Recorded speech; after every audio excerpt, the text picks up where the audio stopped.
दोस्तों आपको क्या पता है कि इंजेक्शन लगाने के बाद फिर मच्छर के काटने के बाद उस जगह की स्किन माइक्रोस्कोप में कैसे दिखाई देती है या फिर इंसान के इस पर माइक्रोस्कोप में कैसे दिखाई देते हैं। और ये मासूम से दिखने वाले चींटियां माइक्रोस्कोप में किसी राक्षस से भी कम नहीं लगती। और क्या आपने कभी कोरोना वायरस को माइक्रोस्कोप में देखा है? अगर नहीं देखा है तो टेंशन मत लीजिए, क्योंकि आज के वीडियो में हम आपको ऐसे ही बहुत सारी चीजें माइक्रोस्कोप में दिखाएंगे जिन्हें देखने के बाद आपके होश उड़ जाएंगे। दोस्तों माइक्रोस्कोप का सफर स्टार्ट करने से पहले वीडियो को एक छोटा सा लाइक कर लो। चलिए शुरू करते हैं। Injection needle. दोस्तों इंजेक्शन लगाते समय जब सुई हमारी बॉडी के अंदर जाती है तो उसे माइक्रोस्कोप में देखने पर इस तरह का नजारा दिखाई देता है, जिसमें आप साफ साफ देख सकते हैं कि किस तरह से ये निडल हमारी स्किन को चीरते हुए हमारी बॉडी के अंदर जाती है। और इसी सुई को शरीर के अंदर से निकालने के बाद माइक्रोस्कोप में कुछ इस तरह से दिखाई देता है, जो कि कितनी बड़ी है आप स्क्रीन पर देख ही सकते हैं।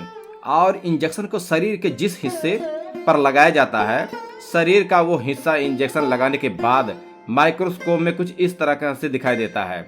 Corona virus. दोस्तों क्या आपने कभी आतंक का दूसरा नाम यानी कोरोना वायरस को माइक्रोस्कोप में देखा है? अगर नहीं देखा तो आज देख लीजिए। देखिए, जब कोरोना के मरीज का मास्क लेकर उस मास्क को माइक्रोस्कोप में बहुत ही ज्यादा जूम किया गया तो बिल्कुल लास्ट में वायरस दिखाई देने लगा, जो कि बहुत ही खतरनाक दिख रहा था। Micro magic tape. बहुत सारी चीजों में इस्तेमाल होने वाले इस मैजिक टेप से आपने कभी न कभी जरूर खेला होगा, लेकिन क्या आपने कभी सोचा है कि आखिर ये टेप वर्क कैसे करता है? देखिए दोस्तों, इस टेप को माइक्रोस्कोप में देखने पर इसके चिपकने की असली वजह सामने आ जाती है। दरअसल इस टेप की एक हिस्सा बहुत सारे छोटे छोटे हुक्स लगे होते हैं और दूसरे पार्ट में प्लास्टिक के रेसे लगे होते हैं। इसीलिए जैसे ही इस टेप को चिपकाते हो तो ये रेसे इन हुक्स में मजबूती के साथ फंस जाते हैं। Ball pen. दोस्तों पेन हमारी जिंदगी का सबसे इम्पोर्टेंट हिस्सा है, लेकिन क्या आपको पता है ये पेन आखिर वर्क कैसे करती है? देखिए दोस्तों, अगर आप पेन के निचले हिस्से को माइक्रोस्कोप में जूम करके देखोगे तो कुछ इस तरीके का दिखाई देगा। पेन के नीचे एक छोटी सी बॉल होती है और पेन के चलने के साथ साथ ये बॉल घूमती है, लेकिन इसका घूमना हमारी नॉर्मल आंखों से नजर नहीं आता। और जब भी हम पेन से लिखते हैं तो यही बॉल की वजह से पेन का इंक लाइन के शेप में बाहर आता है। फिंगरप्रिंट। दोस्तों क्या आपको पता है दुनिया में सबके फिंगरप्रिंट अलग अलग कैसे होते हैं? तो चलिए जानते हैं। जब फिंगर को माइक्रोस्कोप के नीचे रख कर जूम किया गया तो बिल्कुल क्लियर दिखाई देने लगा, जिसमें आप साफ साफ देख सकते हो फिंगर के इन लाइंस को, जिनसे पसीने निकलता हुआ दिख रहा है। इन लाइंस के सभी पॉइंट्स अलग अलग और अजीब शेप में बने होते हैं। दोस्तों यही वो पॉइंट होते हैं जो किसी का भी किसी से मैच नहीं होते, इसीलिए सभी के फिंगरप्रिंट्स अलग अलग होते हैं। ह्यूमन टंग। दोस्तों जीभ हमारे शरीर का इतना इम्पोर्टेंट हिस्सा कि इसके बगैर ना तो हम बोल पाएंगे और ना ही कोई स्वाद ले पाएंगे। लेकिन क्या आपने कभी भी जुबान को माइक्रोस्कोप में देखा है? दोस्तों हमारी जीभ पर बहुत से नुकीले कांटे होते हैं। इन कांटों को हम अपनी नॉर्मल आंखों से नहीं देख पाते, लेकिन माइक्रोस्कोप में देखने पर हमारी जीभ के नुकीले कांटे बड़ी आसानी से दिखाई देते हैं। दोस्तों ये कांटे इंसानों की जुबान पर तो छोटे छोटे होते हैं, लेकिन जानवरों की जुबान पर ये कांटे बहुत बड़े बड़े होते हैं। Human blood. दोस्तों कभी खून को क्या आपने माइक्रोस्कोप में देखा है? वैसे तो हमारी नॉर्मल आंखों से खून इस तरीके से लिक्विड शेप में दिखाई देता है, लेकिन फिर आप सोच रहे होंगे हमें बचपन से खून का स्ट्रक्चर इस तरह से दिखाया जाता है, क्योंकि दोस्तों जब जो हमें दिखाया जाता है वो माइक्रोस्कोप पिक्चर होता है। अगर आप खून को माइक्रोस्कोप से देखोगे तो खून ऐसा ही दिखाई देगा। Plants under microscope. दोस्तों स्कूल और कॉलेज में आपने ये तो सुना होगा कि पौधे सूर्य की रोशनी में खाना बनाते हैं, लेकिन आखिर कैसे? चलिए जानते हैं दोस्तों।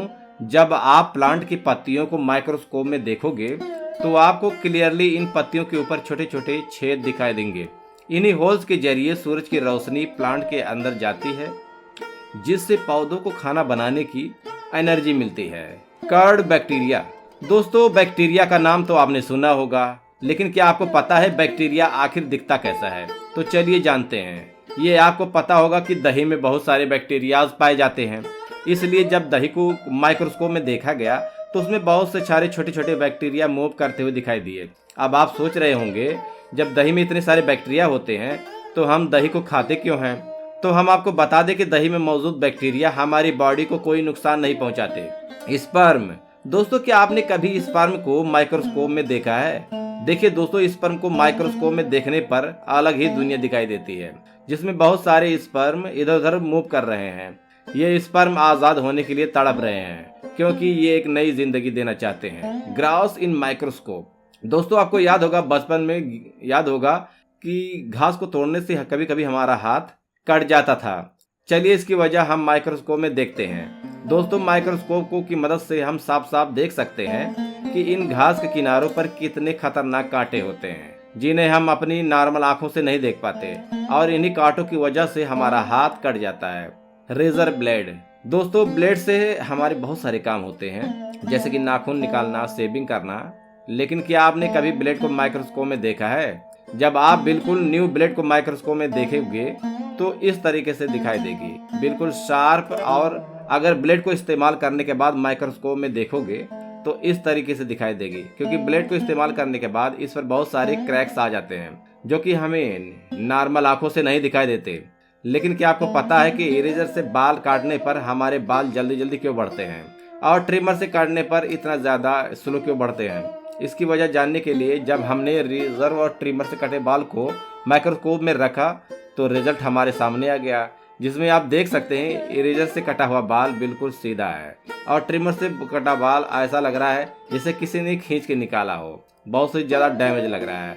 इसलिए ट्रिमर से कटा हुआ बाल बहुत ही स्लो ग्रो करता है। एंट फिश, दोस्तों चींटी को माइक्रोस्कोप में देखकर आपके होश उड़ जाएंगे, क्योंकि मासूम से दिखने वाली ये चींटी माइक्रोस्कोप में बहुत खतरनाक दिखती है, और चींटी के फेस की माइक्रोस्कोप एक इमेज देखकर कोई भी डर जाएगा। सैड, दोस्तों रेत एक ऐसी चीज है जिस पर कोई ज्यादा ध्यान नहीं देता। वैसे हमारी नॉर्मल आंखों से रेत के सभी पार्टिकल्स बिल्कुल बराबर शेप में दिखाई देते हैं, लेकिन अगर आप रेत को माइक्रोस्कोप में देखोगे तो आपको यकीन नहीं आएगा कि ये रेत ही है, क्योंकि रेत के पार्टिकल्स माइक्रोस्कोप में खूबसूरत मोती की तरह दिखाई देते हैं, और सभी पार्टिकल्स अलग अलग साइज और कलर के दिखाई देते हैं। निडल एंड थ्रेड्स, अब जरा सुई और धागे को भी माइक्रोस्कोप में देख लो। ये जो आपको बहुत सारे धागे दिखाई दे रहे हैं, ये असल में एक ही धागा है जो कई कच्चे धागों से मिलकर बनता है, लेकिन हमारी नॉर्मल आंखों से एक ही दिखाई देता है। इसलिए तो धागे सुई के बीच का सफर कितना दूर हो जाता है।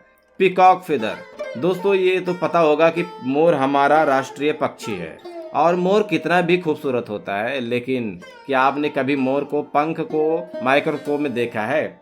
दोस्तों मोर के पंख को माइक्रोस्कोप में देखने पर ऐसा लगता है जैसे बहुत ही खूबसूरत धागे हों, और इसकी बुनाई कुछ इस तरीके से दिखाई देती है। इसे समझना बड़ा मुश्किल है।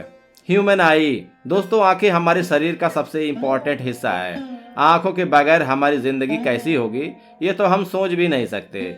लेकिन क्या आपने कभी आंखों को माइक्रोस्कोप में देखा है? देखिए आंखों को माइक्रोस्कोप में देखने पर ऐसा लगता है जैसे किसी और ही दुनिया में आ गए हों। माइक्रोस्कोप में हमारी आंखों के बीच में एक बहुत बड़ा होल दिखाई देता है, लेकिन ये कोई होल नहीं है बल्कि हमारी आंखों के लेंस हैं। सॉर्ड, दोस्तों वैसे तो नॉर्मली हमें नमक बारीक और गोल गोल दिखाई देता है, लेकिन अगर हम नमक को माइक्रोस्कोप में देखेंगे तो नमक इस तरह से कुछ शेप में दिखाई देगा, जो कि काफी अनबिलीवेबल है। चॉक, दोस्तों चाक को दुनिया भर में बहुत सी चीजों के लिए इस्तेमाल किया जाता है। वैसे तो ये चॉक चूने से बने होते हैं, लेकिन किसी चाक को माइक्रोस्कोप में देखने पर ये बहुत ही अजीब दिखाई देते हैं। तो दोस्तों अगर जो हमारी वीडियो पसंद आए तो हमारे वीडियो को लाइक कीजिएगा, शेयर कीजिएगा, और हमारे यूट्यूब चैनल को सब्सक्राइब कीजिएगा। इसी के साथ नेक्स्ट वीडियो में मिलेंगे। जय हिंद, वंदे मातरम।